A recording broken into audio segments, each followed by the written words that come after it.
Pakistan cricket at its best. 1 minute down, next minute up.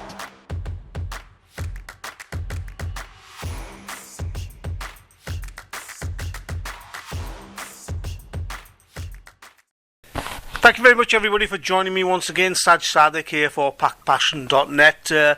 I'm delighted and honoured to have this guest today. He made his first-class debut in 2007. He's been a consistent performer in first-class cricket for many years. Took him 6 years to make his Test debut in 2013. He's played 38 Tests, 9 ODIs and 19 T20Is for Pakistan. He's currently the Yorkshire County Cricket Club captain and the Pakistan Test captain. Very warm welcome to Shan Masood. Shan bhai, hope you're well. Very well, thank you. Thank you for having me. Shan, I think first and foremost we have to look at the 2-1 impressive series win over England. I think from your perspective and your career perspective, how important was that series win? I always look at it in terms of the responsibility and job in hand. I think at that moment, not for me or anyone else or a bunch of individuals. I thought for Pakistan cricket it was very important. I thought that our year as a cricket team hadn't been great. We were under the pump, and it just felt like things were bad in terms of the results that we were getting on the field. So I think for Pakistan cricket it was very important, especially at home. I think when you look at teams at home, everyone has an identity, a blueprint, and they're difficult to beat at home. So after losing to Bangladesh, which I consider one of the lowest points in a cricketing event that I've been a part of, I thought it was very important that we bounce back against England, and we didn't start off well in that first Test match, but sometimes adversity creates the best moments, the best opportunities, and it reveals characters, and I thought that it was very important for Pakistan cricket to bounce back, let alone for any other individual. Where did the idea of the spin tracks come from? Because obviously that the first Test, as you say, it didn't go too well for Pakistan. How did the discussion arise, and whose ultimately decision was it to go for this the spin options in the second and third Test? I think personally, Pakistan, if you look at Pakistan's success in Test cricket, especially in home cricket, it came around that period in the UAE where we were very difficult to beat, and I happened to play in some of those games. I think there's only the series against Sri Lanka, which was Sefi Bhai's, and maybe New Zealand later. But otherwise, I think Pakistan had really good results in the UAE, and they always came about with the spinners taking the accolades. So I think the spin option or playing of spin wickets against most opposition has always been there in the back of our minds. But whether we could produce those wickets, I think that was the toughest thing to do. So I think when we sat down after that first Test, we had a new selection committee, and we sat down together, and I think the general consensus was to win a Test match you need to pick 20 wickets. And what's a surface that can allow us to pick 20 wickets, considering the bowlers we have available in Pakistan right now, the conditions, whether that's the weather, whether that's the pitch.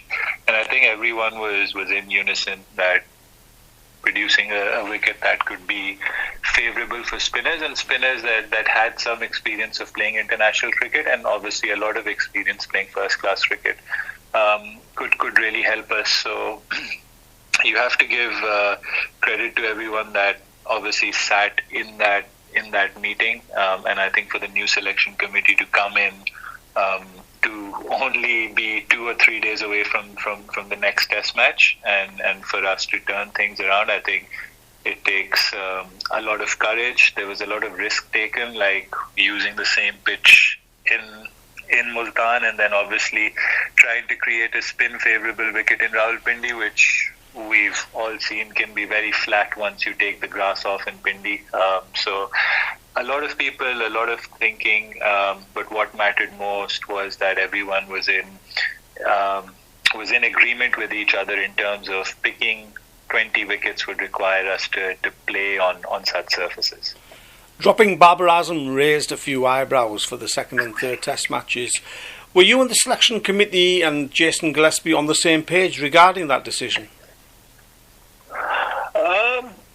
Look, I think there are two sides to the coin. I think you can look at it two ways. I don't think there's a wrong or right with a player of Babar's quality.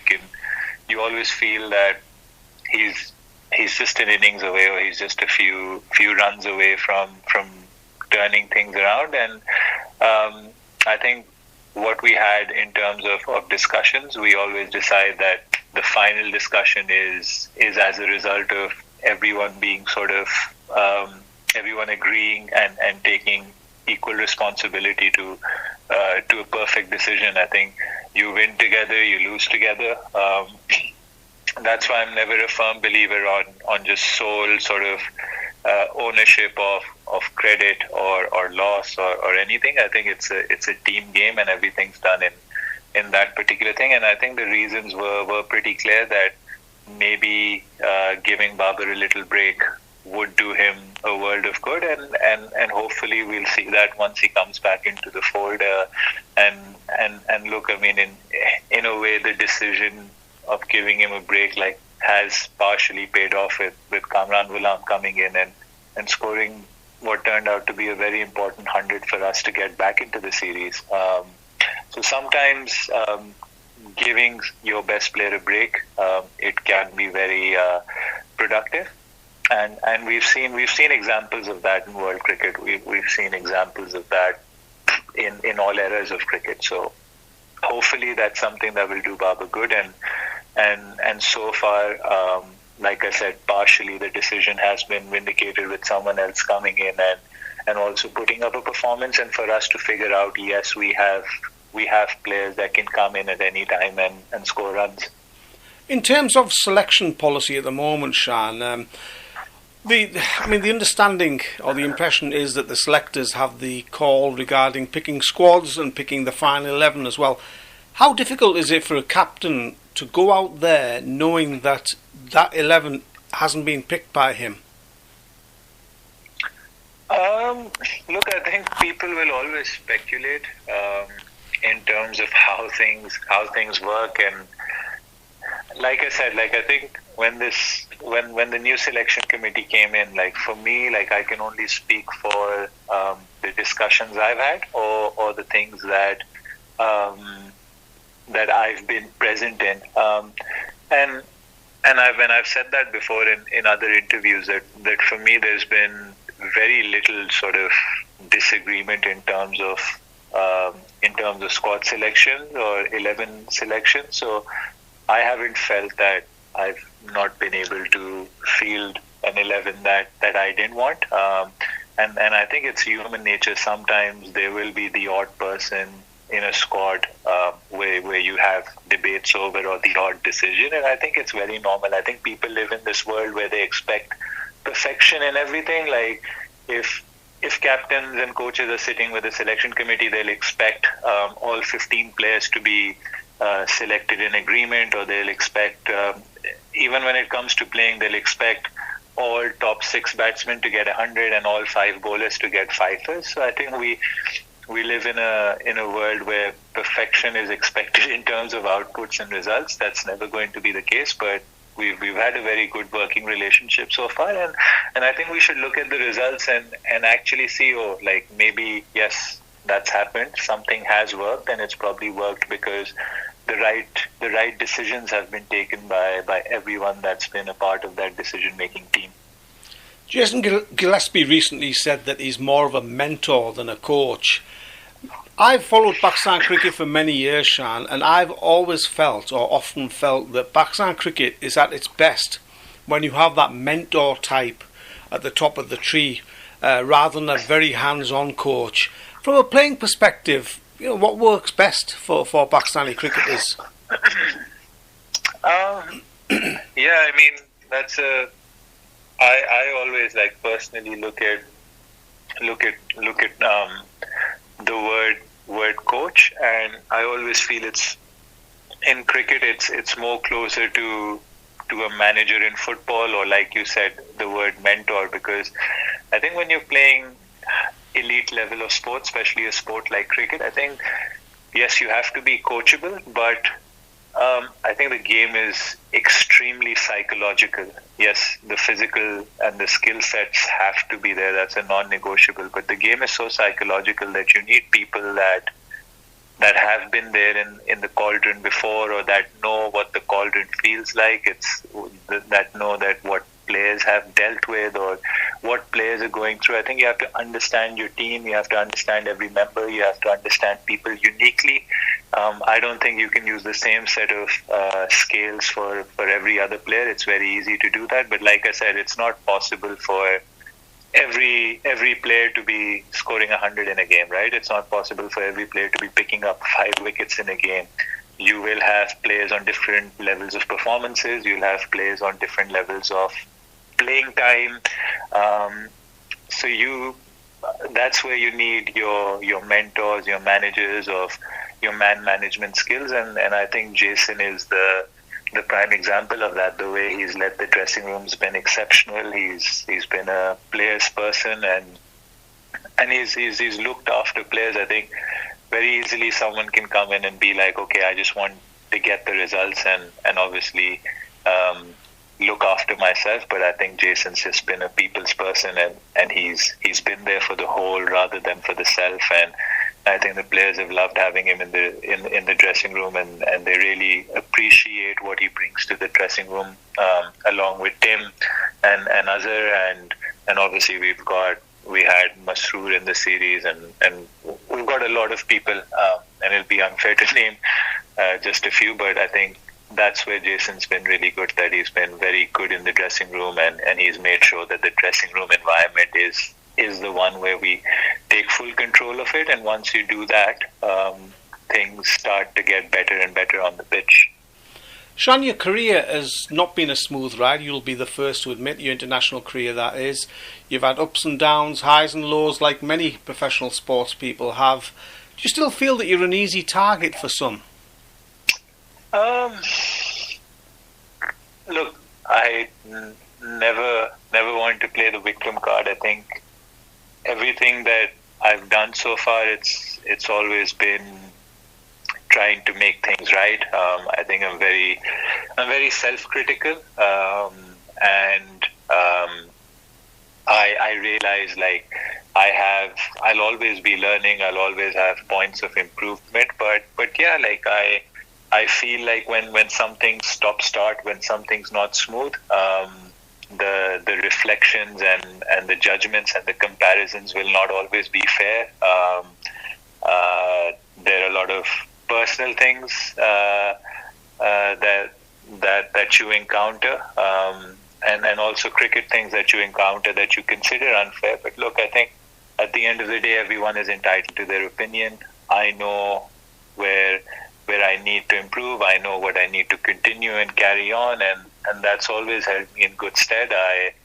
I try to whatever shortcomings I'll always try to improve them. But I've also been realistic. I've not played consistently enough to just be like, okay, that's my final judgment. I'll always, whatever I do, I'll always look to improve myself. I'm never going to rest on my laurels, and I think those are the things that have kept me in the game. And I think sometimes when you do good things, I think that's a reflection of you still being in the game. And luckily enough that I consider myself extremely, extremely blessed to be playing this game, and to be playing this game for my country and leading my country in the Test format. So sometimes, yes, I mean, people will have a lot of things to say, but I think the best thing is to take whatever you can constructively and filter out what is external noise and just go on with your business. You've always been a great ambassador for Pakistan cricket. You've never embroiled yourself in any controversies, Shan. But that Ramiz Raja interview at the end of the series, when he questioned sort of some of your dismissals and your battling, that must have been a little bit unexpected and a little bit hard to take. Look, I think firstly, I've always held him in the highest regards. I've always had a good relationship with him, and then also a working relationship when he was the chairman. So in terms of that, we've always been in good terms. And look, I think at the end of the day, this is what I say, like, everyone is entitled to their opinions and their questions, and sometimes you let everyone like say whatever they feel like saying.